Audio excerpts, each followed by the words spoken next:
Well, I was initially asked to talk about the remediation of environmental damages, which is included in Article 7 of the draft Pact.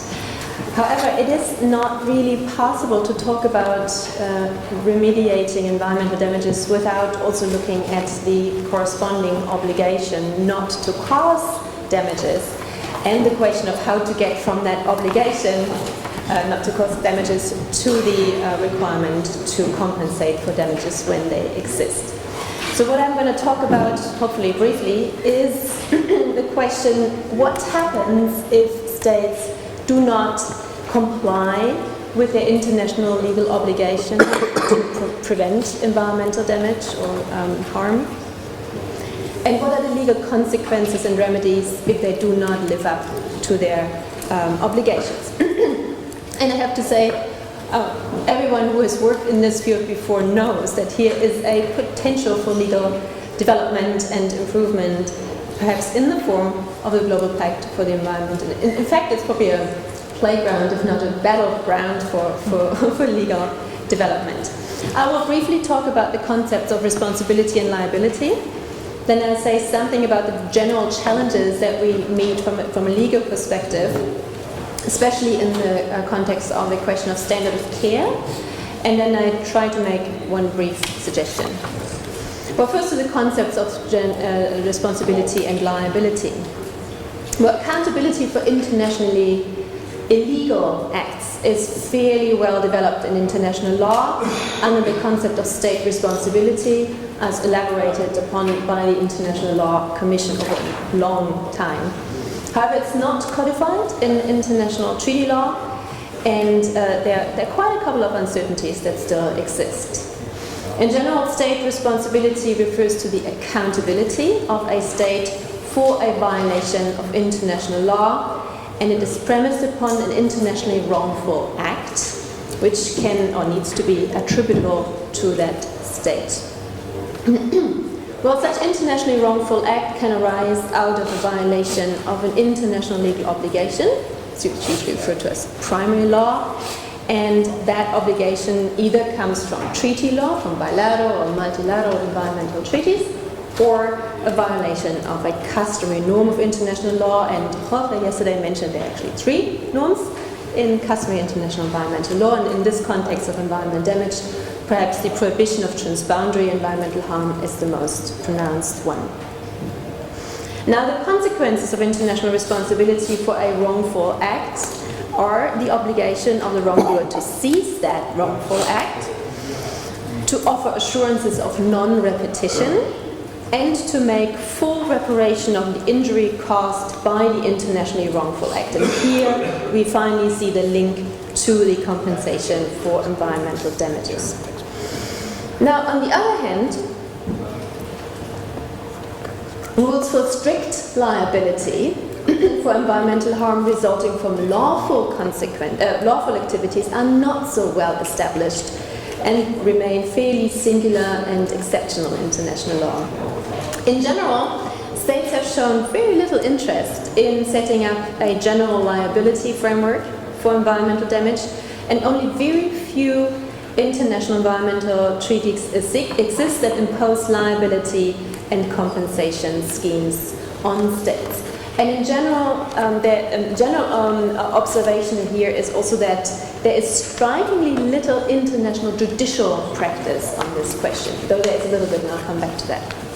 Well, first to some of the challenges that we usually encounter, and I try to mention 3 or 4. First of all, international environmental harm is generally not caused by state activity per se, but mostly by acts or omissions of private actors. Now, in order to establish responsibility, state responsibility, such acts or omissions of private actors need to be attributable to the state, or the state must have violated the obligation to apply reasonable care in its exercise of government function. That's the due diligence requirement that we talked about yesterday and today as well by Jan. The foundational obligation to avoid significant transboundary harm is not strict, and it's not absolute. It is necessary that a state has applied all reasonable efforts to prevent harm. And as we also already heard yesterday, I think Francesco mentioned that there are significant difficulties in establishing a lack of diligence on the part of a state, although it's not impossible. As states differ widely in their capacities to protect the environment and to avoid international environmental harm, the definition of a general reasonable standard of conduct may be difficult to establish.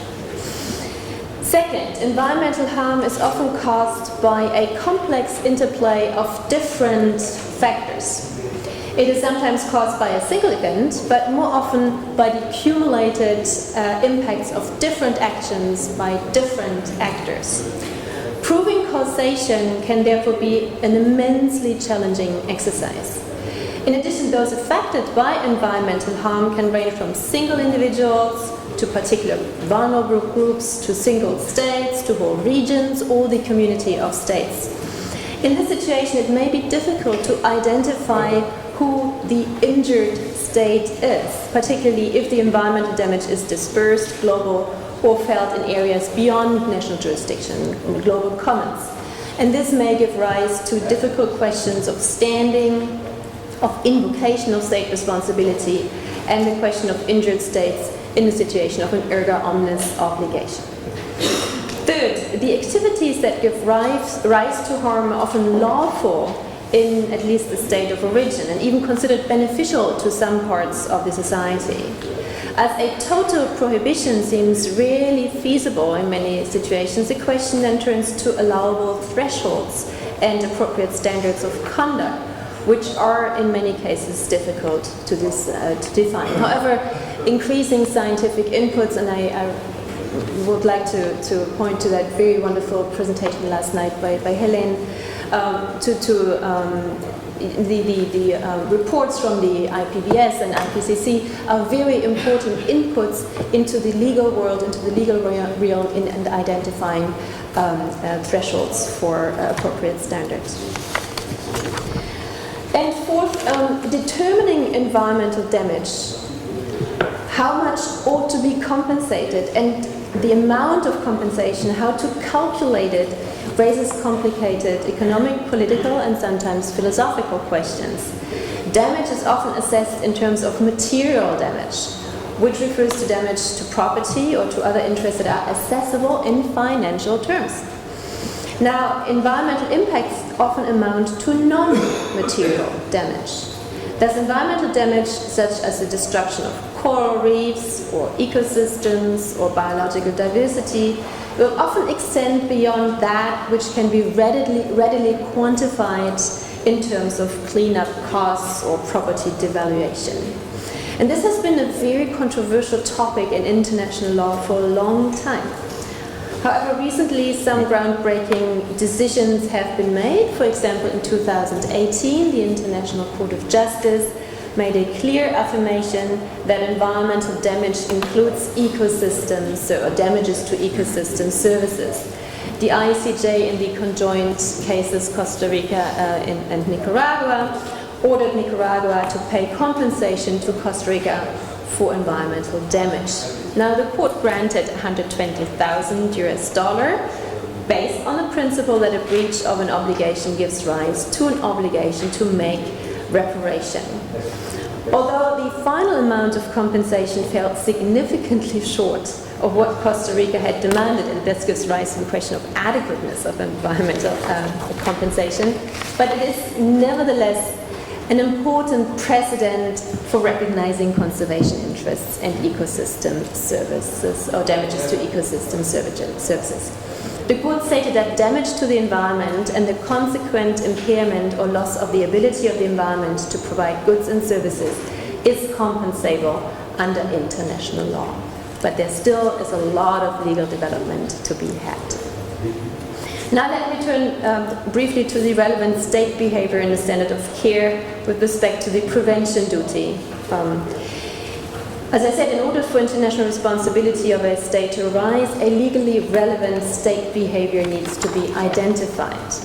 Now, in environmental affairs, the damage is often caused, as I said, by private activities. which calls into the question the standard of care a state must exercise over its individuals, its companies, or multinational corporations that operate on its territory. A state is accountable for acts or omissions conducted on its territory, including by private actors, if it can be established that it did not take proper care and diligently exercised its governmental functions to manage and control activities carried out on its territory. The due diligence standard of care assumes importance in this context, as we already talked about several times. It was identified by the ICJ in the Palmer case, by the International Tribunal Law of the Sea in the Seabed advisory opinion, but also in the South China Sea arbitration. And it is the applicable standard in respect of obligations of conduct, which are imposed under international environmental law, and has been described as the conduct that can be reasonably expected of a good government. Acting with due diligence requires of states to take all appropriate and adequate measures it could reasonably be expected to take and address private behavior, including the regulatory aspects of adoption and implementation of effective laws, very important, not just any laws, but effective laws and regulation, but also monitoring as well as enforcement of those laws. All that is captured by due diligence. And importantly, this is not just a subjective criterion depending on the sheer capacity of a state. No, it is something that can be objectively assessed. Very important. It has been noted that it requires nothing more nor less than the reasonable measures which a well-administered government could be expected to adopt under a similar situation, in similar circumstances. So there has to be some sort of comparison with the idea of who is best in class, and that is the objective standard against which due diligence would have been or would need to be assessed. And here, clear scientific input, ecological standards and thresholds can be interpreted into determining the relevant standard for reasonable conduct. It also has to be seen in accordance with the risk involved. So my final remarks and a suggestion: while scientific accounts of the global deterioration of the environment become increasingly dire, as we heard last night, and human impacts on the global environment more grave and tangible, the prospect grows of international environmental litigation to address those concerns. In this situation, the law of state responsibility and liability can be expected to be put to the test. Recourse to international courts in environmental matters might move from singular attempts and niche issues to one of the international judiciary's main preoccupations. In this context, clear environmental obligations would help to exactly determine when a breach occurs that gives rise to international accountability.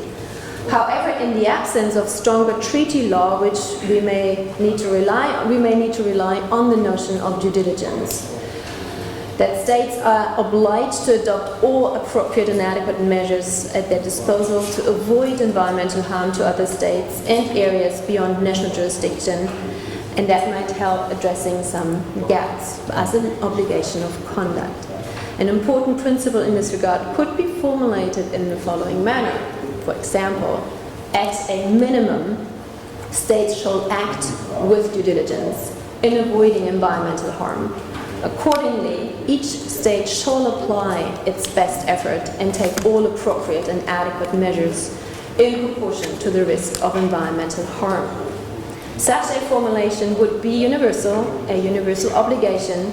It would capture all states and require them to do as good as they can. A breach of this standard of care would give rise to responsibility as a breach of the duty to prevent environmental harm, and that again could give rise to its legal consequences, for example, the obligation to remedy environmental damages. Thank you.